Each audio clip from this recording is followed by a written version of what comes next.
Nah, saya akan berbicara kepada kita sekalian mengenai membangun karir dengan cara Tuhan.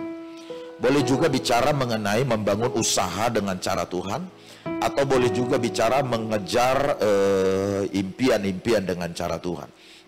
Apa yang kita pelajari hari ini merupakan lanjutan dari apa yang sudah kita bahas minggu pertama yang lalu, Ibu Bapak.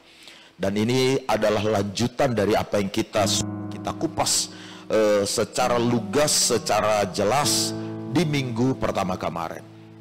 Nah, sebelum kita fokus kepada topik pembahasannya, saya akan membawa kita lebih dahulu melihat ke belakang secara garis besar apa yang sudah didengar atau diperdengarkan minggu semalam, sehingga kita tidak tiba-tiba menerima tema ini tanpa ada keterkaitan dengan apa yang sudah kita pelajari di minggu semalam. Atau jangan sampai tema ini seolah-olah hadir dan berdiri sendiri tanpa ada kaitannya dengan apa yang merupakan topik pembahasan sepanjang bulan Oktober ini, yang berbicara mengenai hindari Allah lain. Nah, karena itu Ibu Bapak Saudara, saya meminta perhatian Ibu Bapak sekalian, dan Saudara boleh mengingat kembali apa-apa yang sudah kita lihat di minggu pertama kemarin itu. Nah, minggu semalam Ibu Bapak, kita telah belajar dari kitab Keluaran pasal 20 ayat 1 sampai dengan ayat 6. Dari kitab Keluaran pasal 20 ayat 1 sampai 6, kita sudah mendapatkan pembelajaran bahwa Allah memberi perintah kepada bangsa Israel sebelum bangsa itu tiba di negeri perjanjian, yakni negeri yang berlimpah susu dan madunya. Allah menyampaikan kepada bangsa itu sebuah perintah. Tentu perintah ini merupakan hal yang sangat penting, karena ini akan menolong bagaimana bangsa ini hidup atau berada di negeri perjanjian, negeri yang sama sekali baru bagi mereka. Perintah itu sifatnya sangat tegas, bunyinya jelas, dan bagian daripada perintah yang dimaksud itu ditempatkan di urutan pertama dari 10 perintah-perintah yang disampaikan. Bunyi perintah itu ialah, jangan ada padamu Allah lain di hadapanku. Dicatat dalam ayatnya yang ketiga, kitab Keluaran pasalnya yang ke-20. Demikian dilanjutkan keterangan-keterangan mengenai jangan ada padamu Allah lain di hadapanku. Diterangkan dalam ayat berikutnya, yakni ayat 4, ayat 5, dan ayat 6. Jangan membuat bagimu patung yang menyerupai apapun. Jangan sujud menyembah kepadanya, dan seterusnya, dan seterusnya. Nah, itu adalah alasan atau dasar kenapa Tuhan Allah menyampaikan pesan, jangan ada padamu Allah lain di hadapanku. Jadi kalau kita melihat secara baik seluruh perintah yang disampaikan, maka urutan pertama adalah jangan ada padamu Allah lain di hadapanku. Itu menjelaskan bahwa perintah ini prioritas. Perintah ini sangat penting, sehingga Allah menempatkannya dan membutuhkan beberapa ayat di bawahnya untuk menerangkan bagaimana yang dimaksud dengan jangan ada padamu Allah lain di hadapanku. Jadi dengan memberikan perintah ini kepada bangsa Israel, Ibu Bapak, Allah sedang menyampaikan kepada bangsa itu bahwa orang-orang yang percaya kepadanya atau umat Tuhan ini hanya boleh menyembah Allah saja, yaitu Allah yang Esa, yang menciptakan langit, bumi, serta segala isinya. Allah tidak mau bangsa Israel ini tergoda atau terpengaruh, terbujuk untuk ikut menyembah kepada apa yang disembah oleh orang-orang negeri Kanaan, di mana bangsa itu akan tinggal di sana bersama dengan mereka. Allah ingin memberitahukan kepada bangsa itu lebih awal sebelum bangsa ini tiba di negeri perjanjian. Yang Allah ingin beritahukan kepada bangsa itu ialah supaya bangsa itu hanya mentaati Allah saja, mentaati ketetapan-ketetapannya saja. Jangan sampai ada ketetapan-ketetapan lain yang mereka lakukan, sebagaimana yang pernah dilakukan oleh nenek moyang Israel yang bernama Abraham, mendengar suara Tuhan tapi melakukan perintah yang lain. Allah ingin itu clear di bagian awal ini, atau jelas dipahami oleh orang Israel. Hanya ketetapannya saja yang boleh dijalankan atau boleh dilakukan oleh bangsa itu ketika mereka nanti tinggal di negeri perjanjian itu. Allah juga ingin menekankan kepada bangsa Israel bahwa hanya kepada Allah saja mereka boleh beribadah. Tidak boleh mereka melakukan ritual atau ibadah kepada apa saja, dengan cara apa saja yang bukan kepada Allah. Allah melarang mereka, sekaligus menentang bangsa itu melakukan penyembahan Allah lain dalam bentuk apapun dan dalam rupa atau cara apapun. Makanya Allah ngomong pada bangsa itu dari awal, jangan ada padamu Allah lain di hadapanku, jangan sujud menyembah dan lain sebagainya. Minggu semalam ibu bapak kita juga telah melihat apa yang dimaksud dengan Allah lain dalam konteks kita hidup sekarang. Definisi dari Allah lain ialah segala bentuk yang mengambil tempat Allah dari dalam hati kita, atau segala sesuatu apapun namanya, sifatnya, yang menggeser perhatian kita dari kebenaran firman Allah kepada hal-hal yang lain. Itu disebut dengan penyembahan berhala atau disebut dengan Allah lain. Apa saja yang menggeser Allah dari tempatnya di hati kita. Tuhan Allah itu Tuhan, Dia adalah Tuhan, Raja. Karena Dia adalah Tuhan, Dia adalah Raja, tentu segala sesuatu yang kita bangun di kehidupan kita, yang kita lakukan di kehidupan kita, seharusnya selaras dengan apa yang Sang Raja inginkan atau harapkan. Tentu apa yang kita lakukan harus selaras dengan apa yang Tuhan kita inginkan atau apa yang Tuhan ajarkan. Jangan sampai ibu bapak, Dia adalah Tuhan di hati kita, di hidup kita Dia satu-satunya Tuhan, Dia Raja, dan Dia bertahta di hati kita, tapi kita tidak menjalankan maunya Dia. Kita tidak mengerjakan yang diinginkan Dia. Padahal Dia Raja, Dia adalah Tuhan, Dia bertahta, tapi kita mengerjakan aturan yang lain atau keinginan yang lain atau menyenangkan yang lain. Itu namanya dia raja yang terboikot, ibu bapak. Dia raja yang tak berdaya. Boleh Tuhan tetap di tahta, tapi aku yang mengambil keputusan dan aku yang mengatur. Tuhan diam saja di situ. Nah, seperti itu kira-kira praktisnya. Kalau seandainya Dia yang adalah Tuhan bertahta di hati kita, satu-satunya raja di hidup kita, tapi apa yang kita kerjakan, yang kita bangun tidak berpadanan dengan apa yang raja mau atau apa yang raja inginkan.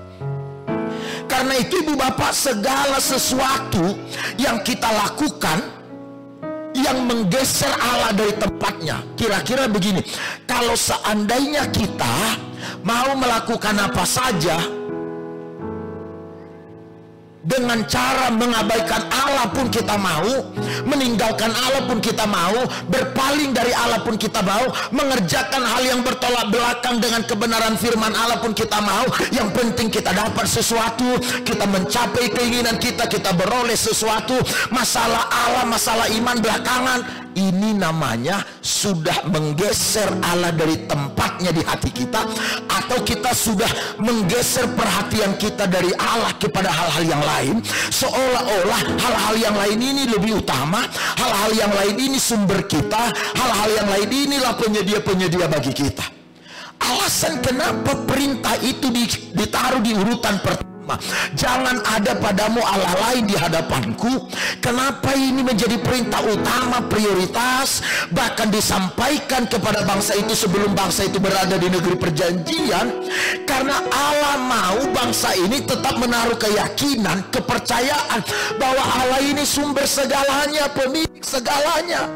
Jangan sampai kita mengira ada Allah lain atau kekuatan lain atau sesuatu yang bisa memberikan penyediaan rasa nyaman dalam diri kita, di hidup kita, sehingga kalau kita tidak melakukan ini, kita tidak beroleh sesuatu, kita tidak mendapatkan impian, tidak beroleh damai dan kenyamanan.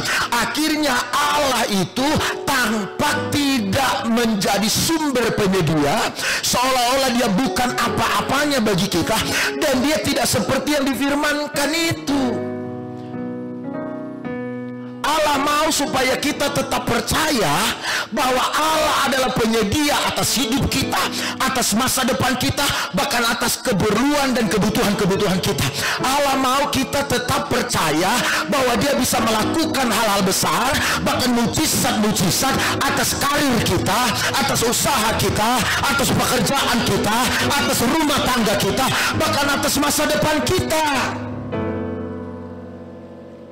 Jangan sampai kita orang-orang yang mengasihi Allah ini tergoda dengan berasumsi iman kita ini seolah-olah tidak mampu membawa usaha kita di tempat yang memberikan keuntungan besar, sehingga kita harus melakukan berbagai cara untuk tiba di sana.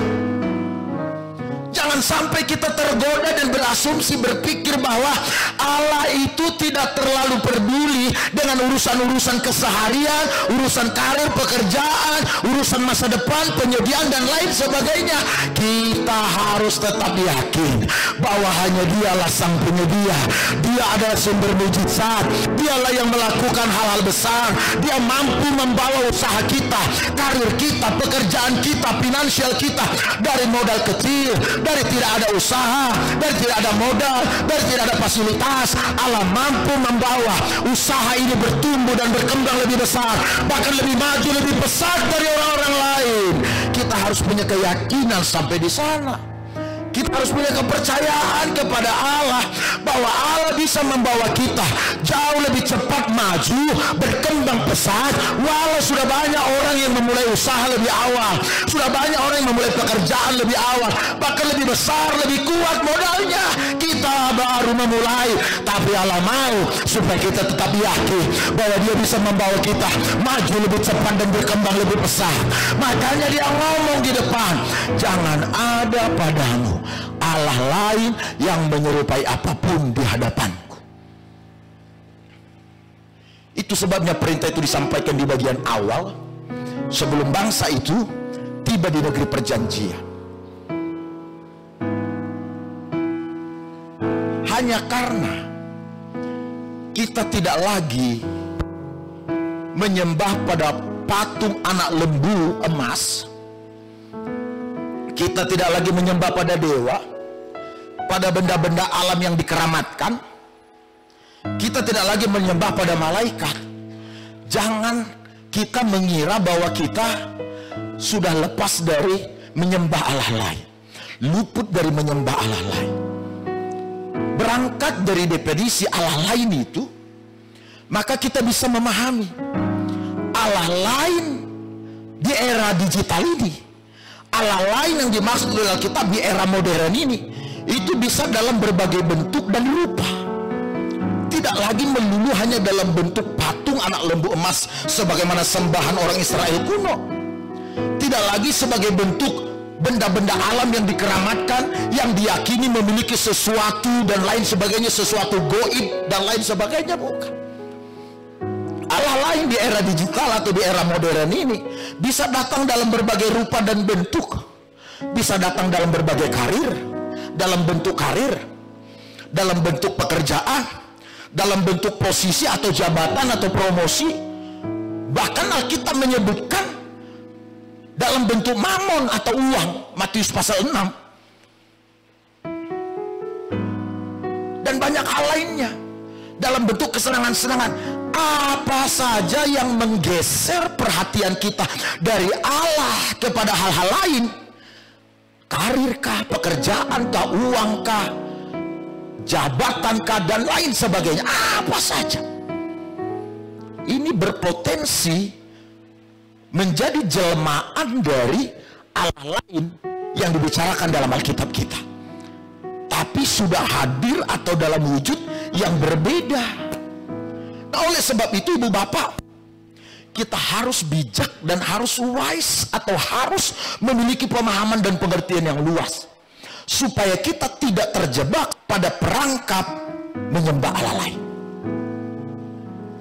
Karena ternyata kehadiran Allah lain itu tidak lagi dalam bentuk patung anak lembu emas, tidak lagi dalam bentuk benda-benda keramat. Apalagi kita sudah menyebut dirinya kita Kristen, kita orang percaya. Nggak mungkin lagi lah saya masuk dalam kategori atau klasifikasi menyembah Allah lain. Nggak mungkin lah, saya Kristen kok, saya melayani kok.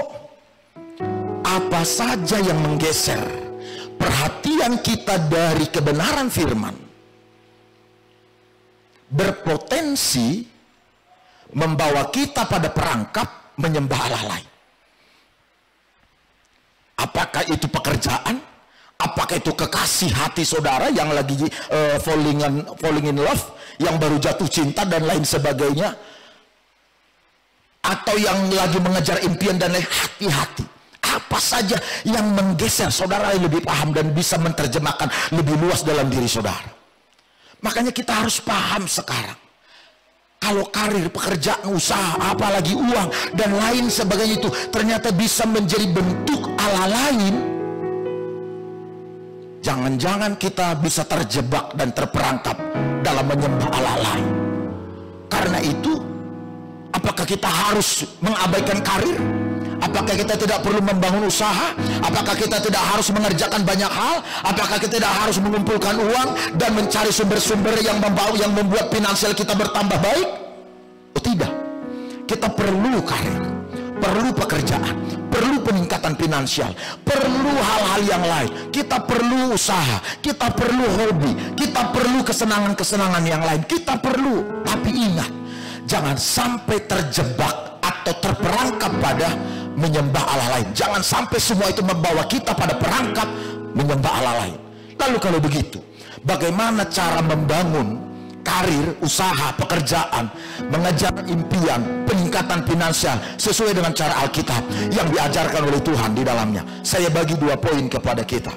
Cara yang pertama dalam membangun karir yang disampaikan oleh Alkitab ialah uji setiap kesempatan yang ada. Saya ulang sekali lagi. Cara pertama, uji setiap kesempatan yang ada. Kita baca apa kata kitab Amsal yang ditulis oleh Raja Salomo. Amsal pasal 19 ayat 21. Mari kita baca, kalimatnya ada di layar di depan. 1, 2, 3 ya. Banyaklah rancangan di hati manusia, tetapi keputusan Tuhanlah yang terlaksana.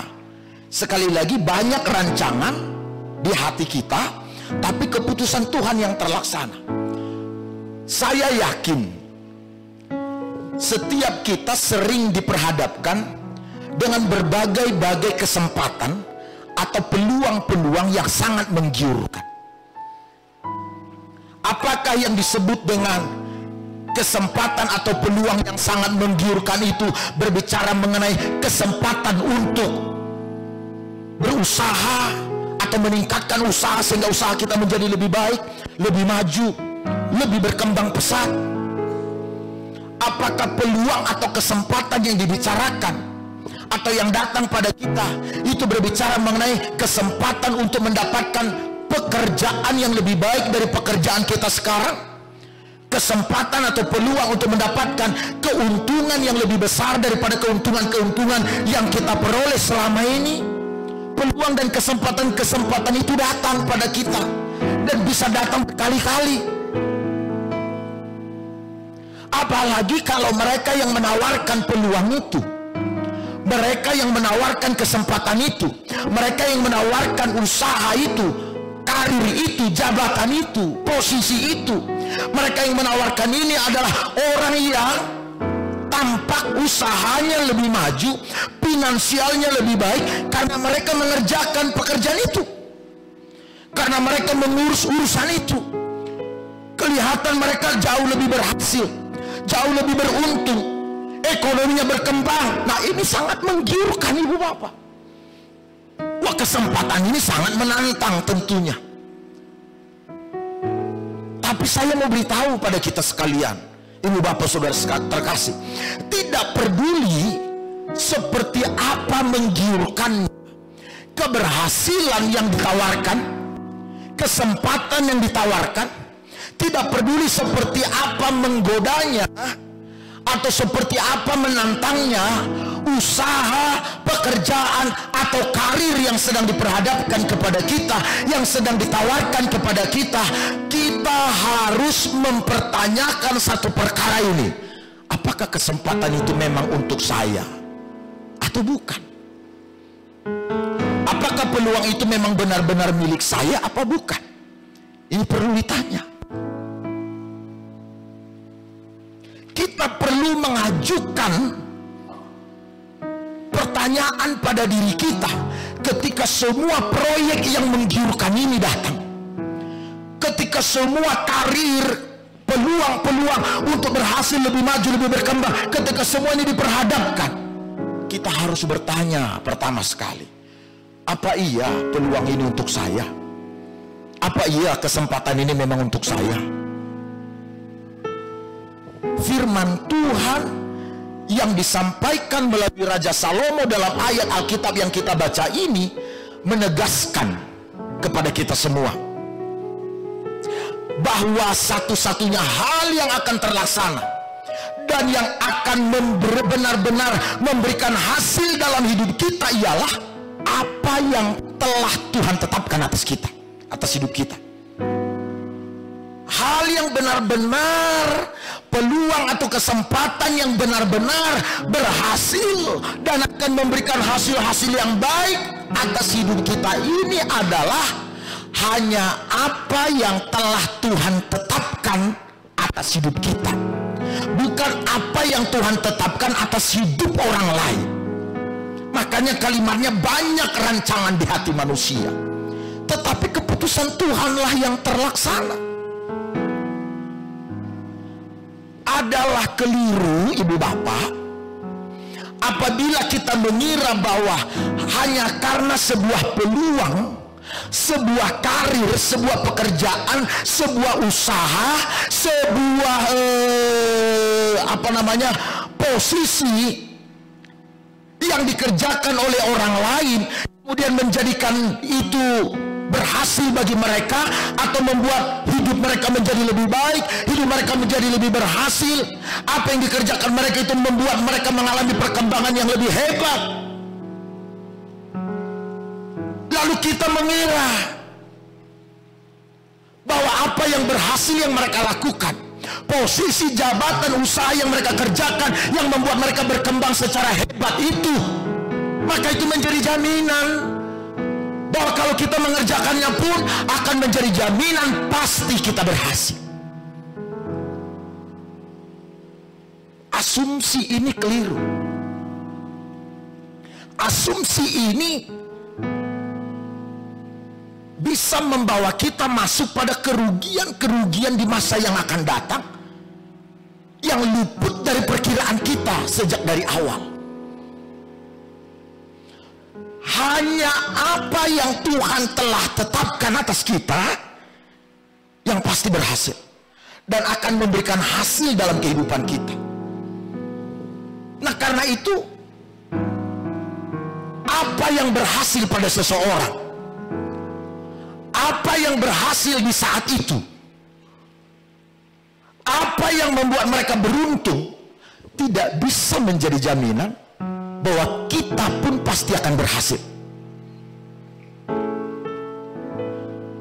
Saya tidak bilang kita nggak boleh belajar dari orang lain, belajar dari semua keberhasilan mereka, juga dari kegagalan mereka. Tapi saya ingin membuat kita paham kebenaran firman Allah dalam hal membangun usaha, membangun karir, membangun pekerjaan, membangun peningkatan finansial. Kita harus paham bahwa tujuan Tuhan atas hidup kita, sekali lagi, tujuan Tuhan atas hidup kita membawa kita melewati jalan hidup yang berbeda dengan orang lain.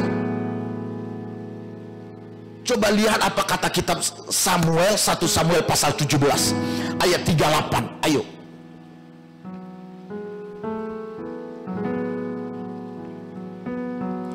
1 Samuel 17 ayat 38. Mari kita baca bersama-sama. 1, 2, 3. Lalu Saul mengenakan baju perangnya kepada Daud. Terus. dan dikenakannya baju jirah kepadanya. Oke, tahan sebentar ayat ini. Perhatikan baik-baik ibu bapak. Lalu Saul mengenakan baju perangnya kepada Daud. Berarti baju perang Saul diberikannya kepada Daud. Oke ya, kita lanjut ayat 39. 1, 2, 3. Lalu Daud mengikatkan pedangnya di luar baju perangnya. Kemudian ia berikhtiar berjalan, sebab belum pernah dicobanya. Maka berkatalah Daud kepada Saul, aku tidak dapat berjalan dengan memakai ini, sebab belum pernah aku mencobanya. Kemudian ia menanggalkannya. Kisahnya ini menarik ibu bapak. Waktu itu Daud tiba di medan tempur dengan maksud dan tujuan menghantarkan makanan kepada saudara-saudaranya yang sedang ada di medan pertempuran. Lalu muncul Goliat yang mengolok-olok dan menghina pasukan Israel yang hebat dan luar biasa yang takut Tuhan itu. Tak satu pun yang berani maju menghadapi Goliat. Daud yang sudah terlatih menggembalakan kambing domba, menghadapi singa, serigala, bahkan sudah berlatih menembak dengan ketapel, membidik dengan ketapel, dia maju dan menawarkan dirinya siap berhadapan dengan Goliat. Sampai kabar itu kepada Raja Saul yang sedang bersembunyi di tendanya. Lalu Saul panggil Daud. Penasaran saya sama orang ini, pikir Saul. Ketemu. Saul ternyata kategori masih muda, kecil pula, ukuran badannya nggak jauh beda dengan saya. Ya kalau setingginya Pak Justri mungkin itu Goliat Pak. Sorry. Kalau nggak setinggi Pak Justri lah, kayaknya setinggi saya lah ya, supaya agak perhatian saudara sama saya. Kemudian Saul bilang begini, Daud, kamu mau bertempur. Oke, aturan pertempuran adalah harus menggunakan senjata tempur, menggunakan pakaian tempur, dan juga sepatu serta peralatan-peralatan tempur lainnya. Karena kamu yang mau bertempur menghadapi Goliat, maka sesuai aturan tempur, hukum atau regulasi, silahkan pakai. Saya nggak punya tuanku, kata Daud. Kalau kamu nggak punya, yang saya punyalah. Karena tak ada satupun prajurit Saul itu yang ukuran badannya sama kayak Daud. Semuanya gede-gede, tegap-tegap.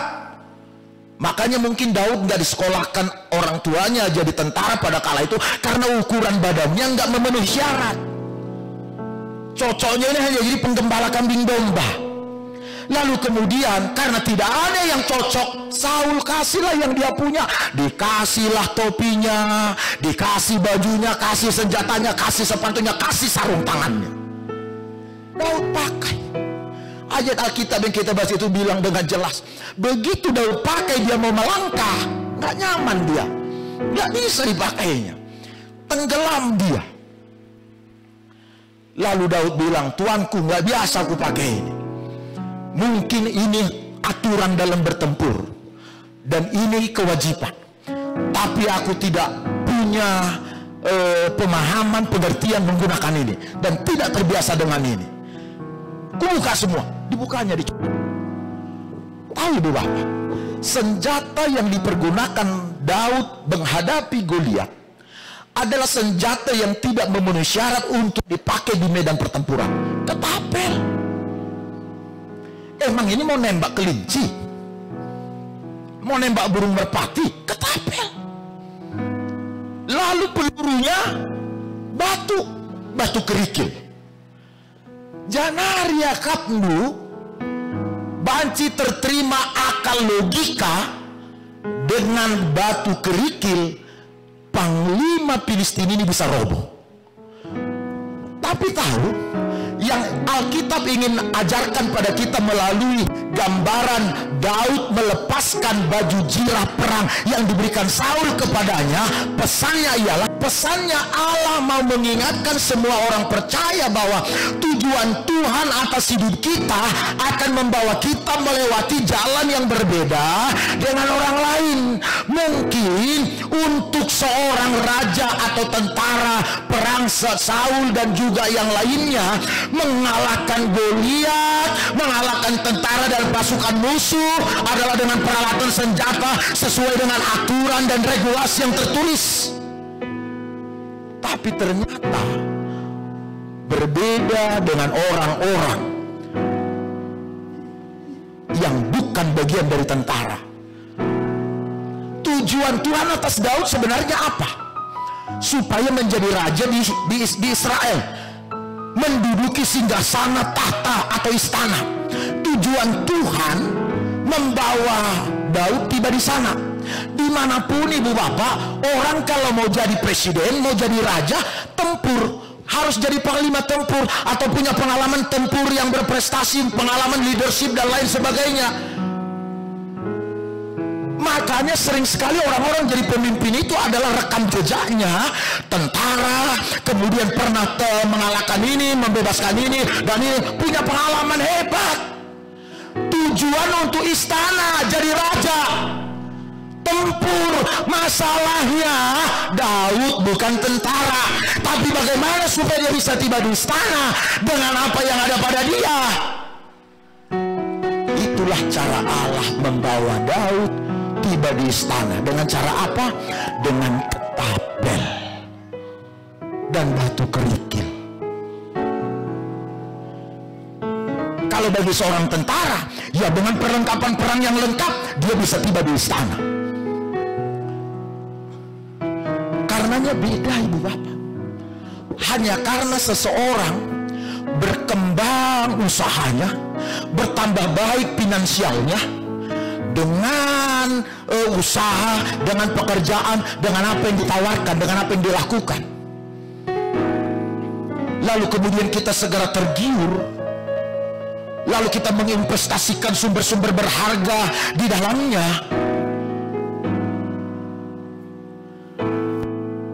Itu yang membuat kita pada akhirnya kecewa di kemudian.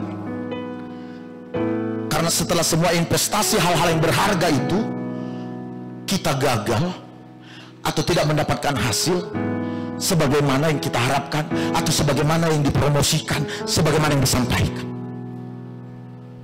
Makanya perlu diuji peluang yang ada itu, perlu diuji kesempatan yang ada, tawaran-tawaran yang ditawarkan perlu diuji. Jangan serta-merta segera tergiur, segera tertarik, lalu segera kita ada di dalamnya, segera kita investasi, kita tinggalkan pekerjaan yang lain, kita lakukan ini, kita habiskan ini, kita bikin ini. Ini kelak hanya akan membuat kita kecewa karena kita tidak mendapatkan hasil. Tidak semua cara yang berhasil bagi orang lain menjadikan itu jaminan akan berhasil bagi kita. Apa yang berhasil bagi orang itu, apa yang berhasil di tempat itu, apa yang berhasil pada waktu itu, tidak bisa jadi standar atau ukuran. Pasti berhasil pula untuk kita. Yang paham boleh katakan amin. Makanya perlu diuji kesempatan itu, perlu dipelajari, perlu dipahami. Kita punya kapasitas yang beda dengan orang itu. Kita punya kemampuan, bakat, talenta yang beda dengan mereka. Mereka mungkin bisa berhasil karena bakat, kemampuan, talenta, pendidikan, pengetahuan, pengalaman, dan lain sebagainya. Kita belum.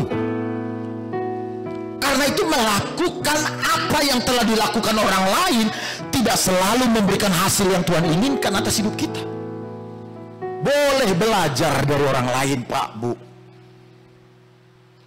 Tapi kita harus lihat, ada orang nggak banyak-banyak amatnya perjuangan upaya kerja kerasnya dalam membangun karir atau membangun usaha.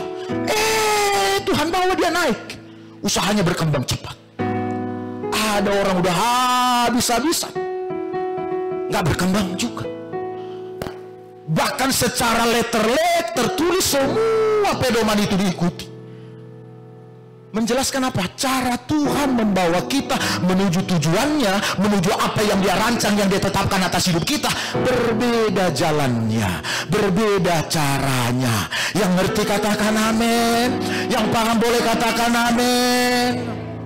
Jangan tergiur. Senggol sebelahnya yuk. Jangan tergiur. Iya, jangan tergiur. Saya bagi 4 poin. Bagaimana cara menguji kesempatan. Sebenarnya 5, tapi saya kasih 4 deh. Yang satu lagi nanti setelah poin keempat selesai. Ya iyalah, masa poin kelima langsung kan. Jadi harus poin 4 dulu selesai. Coba saya bagi ini sama saudara. Tapi kita baca dulu yuk apa yang dicatat Amsal 24 ayat 3-4. Kita baca sama-sama Amsal 24 ayat 3-4 yang muncul di slide. 1, 2, 3. Dengan hikmat rumah didirikan, dengan kepandaian itu ditegakkan, dan dengan pengertian kamar-kamar diisi dengan bermacam-macam harta benda yang berharga dan menarik. Oke, coba lihat ke depan semua ibu bapak. Ada 3 kata kunci dalam ayat itu. Dengan hikmat rumah didirikan. Rumah bisa saudara ganti dengan perusahaan didirikan. Rumah bisa saudara ganti dengan rumah tangga didirikan. Rumah saudara bisa ganti dengan usaha didirikan. Rumah saudara bisa ganti dengan pekerjaan atau karir atau jabatan apa saja. Alkitab bilang apa? Dengan hikmat rumah, usaha, pekerjaan, jabatan didirikan. Jadi perlu hikmat yang pertama. Hikmat itu artinya kita perlu mendapat petunjuk dari Allah, kita perlu mendapat tuntunan dari Tuhan, kita perlu mendapat pengertian dari Allah, kita perlu memahami, menguasai, kita perlu pertimbangan-pertimbangan dan nasihat-nasihat dari orang-orang bijak. Hikmat itu kalau mau mendirikan usaha, kalau mau mendirikan pekerjaan, kalau mau mengajar karir. Pertimbangan-pertimbangan, nasihat-nasihat dapatkan. Lalu dengan kepandaian yang kita dirikan itu akan berdiri tegak dan akan berhasil, akan sukses. Itu kira-kira akan berkembang dengan kepandaian. Artinya kita punya soft skillnya, hard skillnya, kita menguasai seluk-beluknya, kita memahami segala sesuatu bidang unsur yang berkaitan dengan usaha, karir, jabatan, posisi, semuanya. Jangan mau jabatannya, mau posisinya, tapi kita tak paham isinya apa, nggak ngerti kita di dalamnya apa. Sadrah, Mesa, Abednego serta Daniel ini bisa menjadi penguasa, menjadi orang berpengaruh di raja negeri Babel itu karena mereka punya kualifikasi.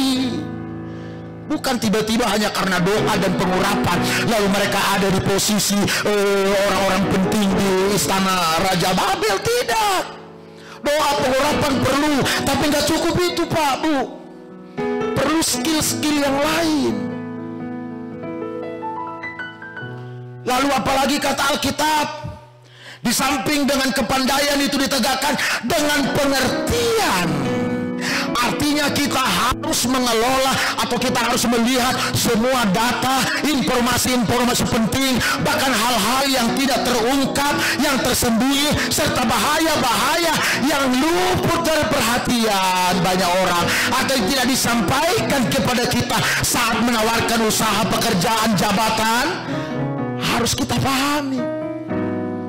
Setelah kita mengerti ini, setelah kita melewati 3 ini, pertama hikmat, kepandaian, pengertian, baru kalimat terakhir tercapai.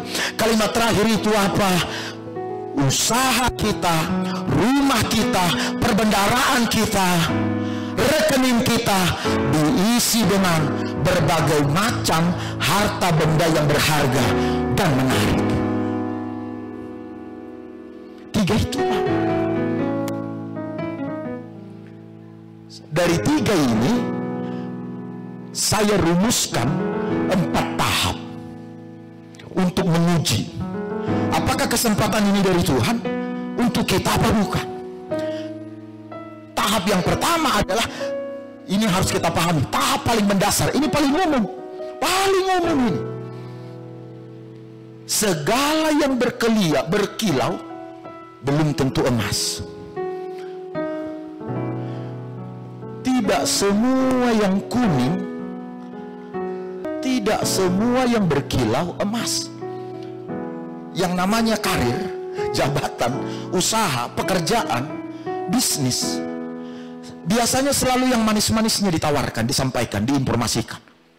Selalu yang manis-manisnya. Nanti begini, akan begini, ini begini, akan begini.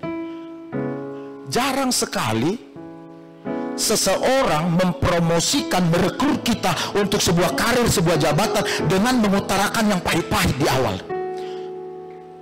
Kalau kamu bekerja di sini, Pak, akan tertekan batin kamu. Kamu akan pulang dengan banyak masalah. Saya pastikan Bapak pasti stres.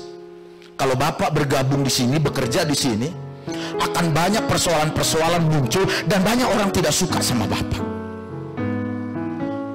Bergabunglah Pak dengan saya. Bergabunglah Pak dengan usaha ini. Saya yakin masih di promosi pertama orang sudah cabut. Aduh Pak, kayaknya ini bukan dari Tuhan Pak. Selalu yang manis. Makanya aku bilang tadi, jangan cepat tergiur. Saya kasih testimoni, ketika ibu berkali-kali minta supaya gereja kita buka sekolah TK, SD, bertahun-tahun saya nggak mau Pak, Bu, nggak mau saya. Saya bilang panggilan saya bukan mengajar anak sekolah, saya gembala, itu panggilan saya. Ibu bilang, saya ini kan senangnya ngajar dan lain sebagainya. Enggak, bertahun-tahun. Lalu untuk apa lantai 1 ini? Ya saya bilang, kita lihat Tuhan tuntun apa. Didesak lagi beberapa waktu.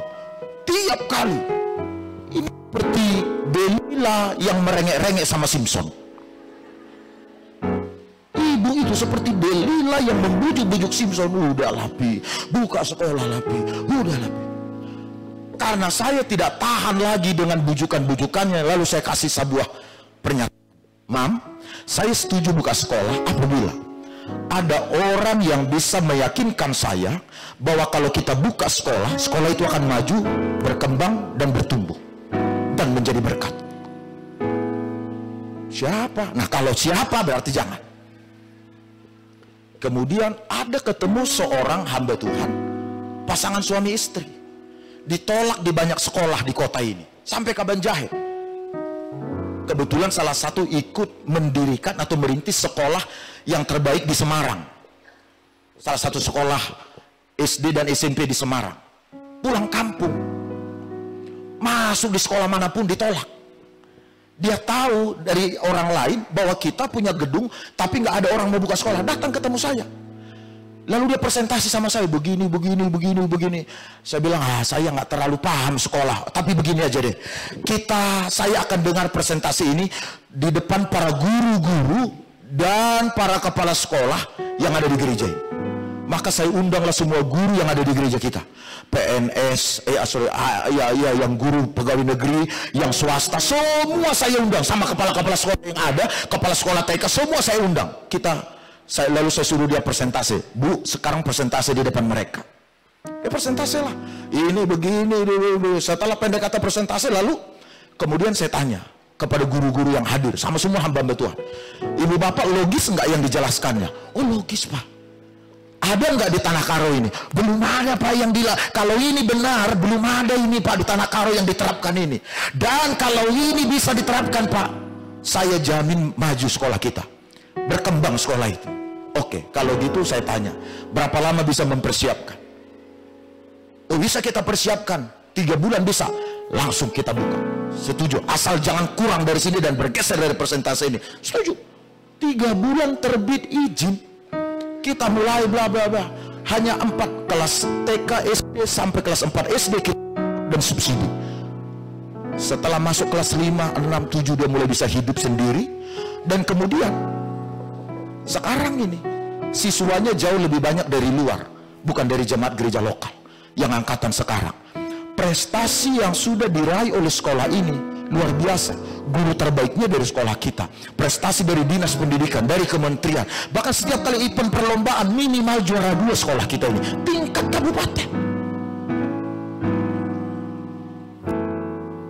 Gak ada yang tepuk tangan.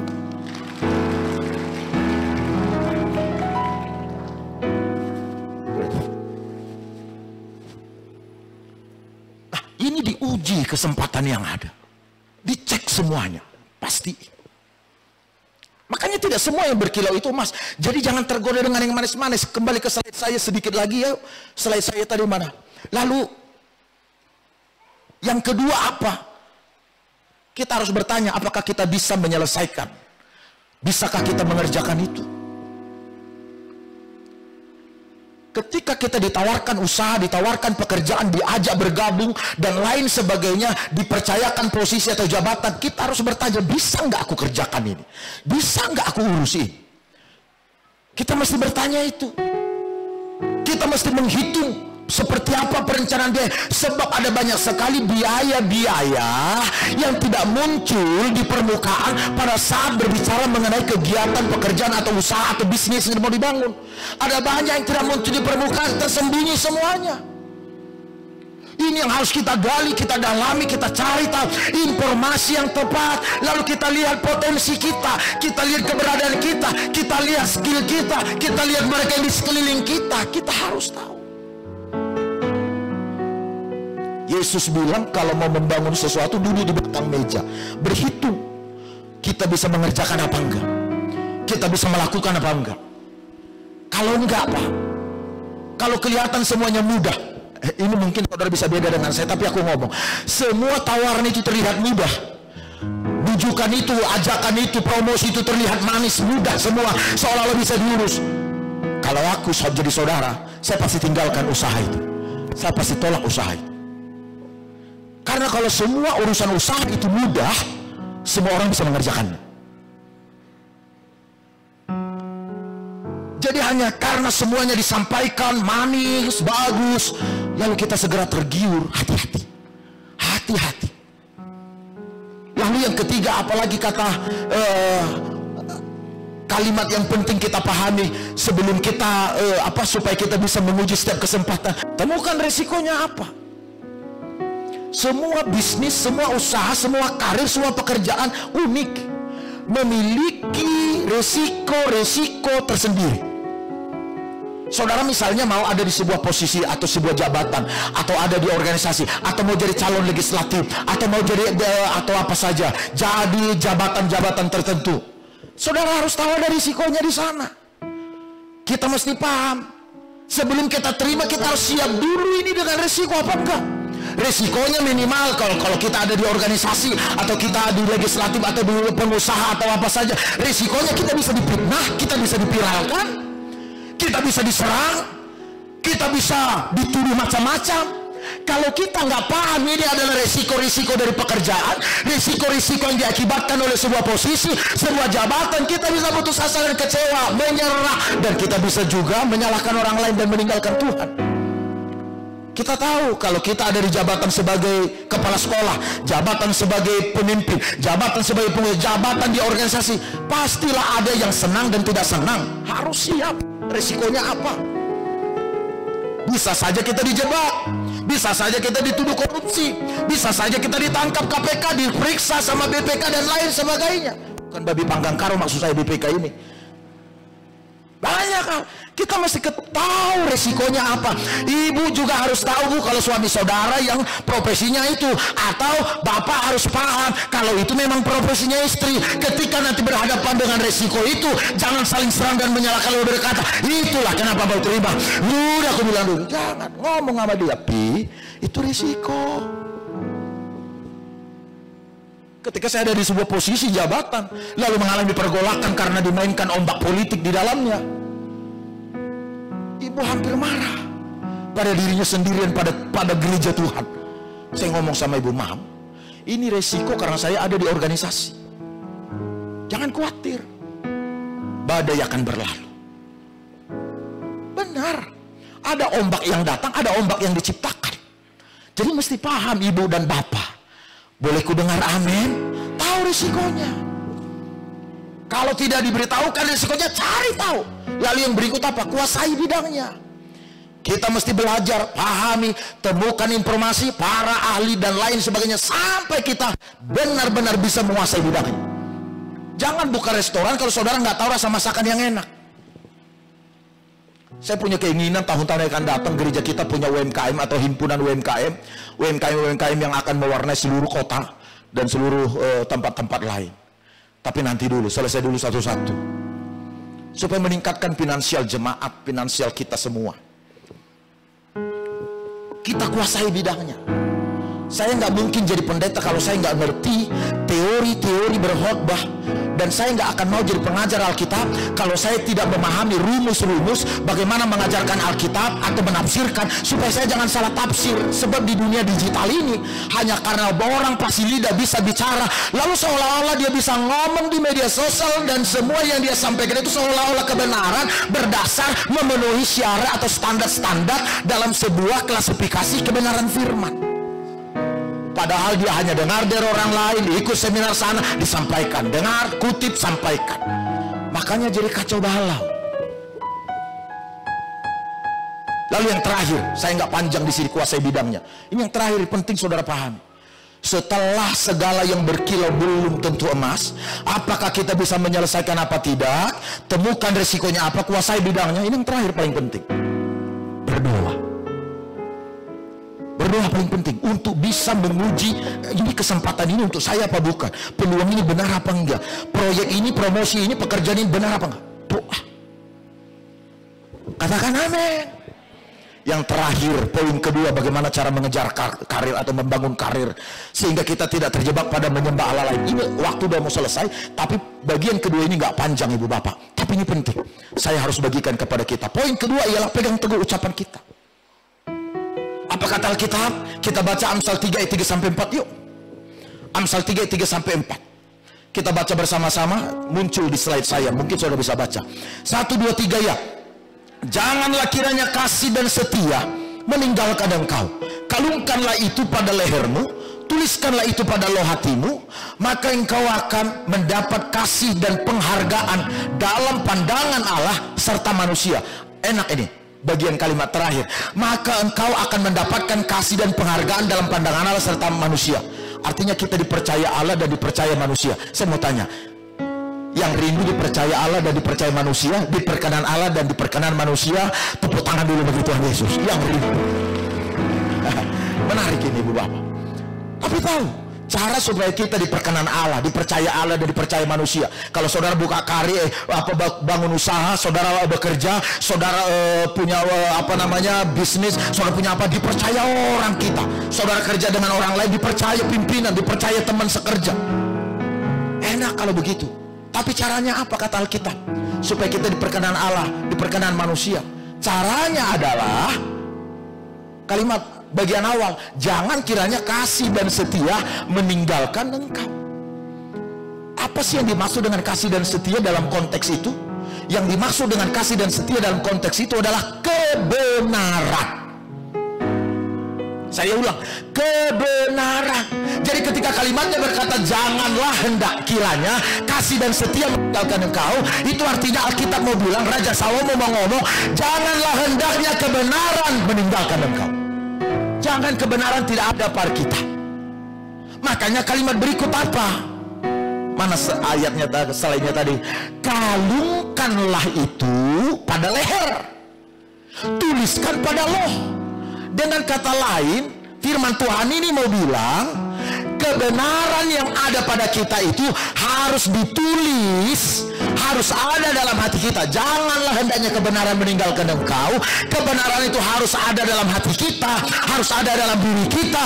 Kebenaran itu kalungkan di leher, artinya perlihatkan, ucapkan, perkatakan.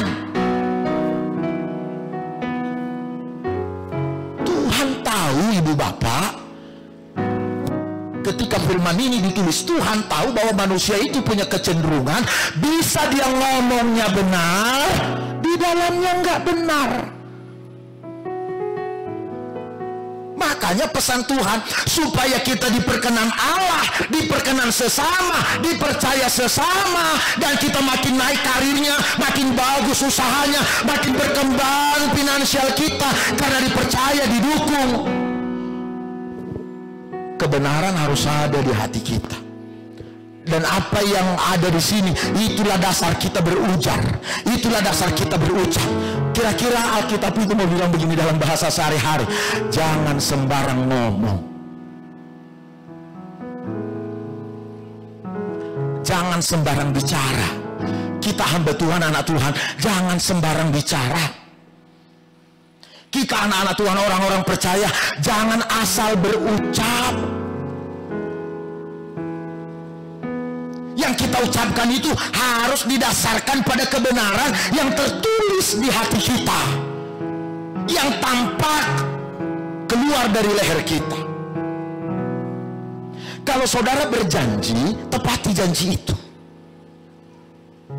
Kalau saudara berkata ya, memang ya hasilnya.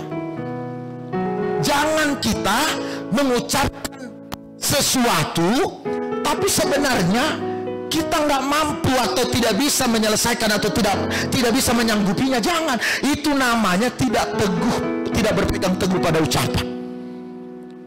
Bagaimana orang bisa percaya pada kita, ibu bapak, saudara kelola bisnis apa, saudara ada di jabatan apa, saudara ada di pekerjaan apa? Bagaimana orang bisa percaya pada kita kalau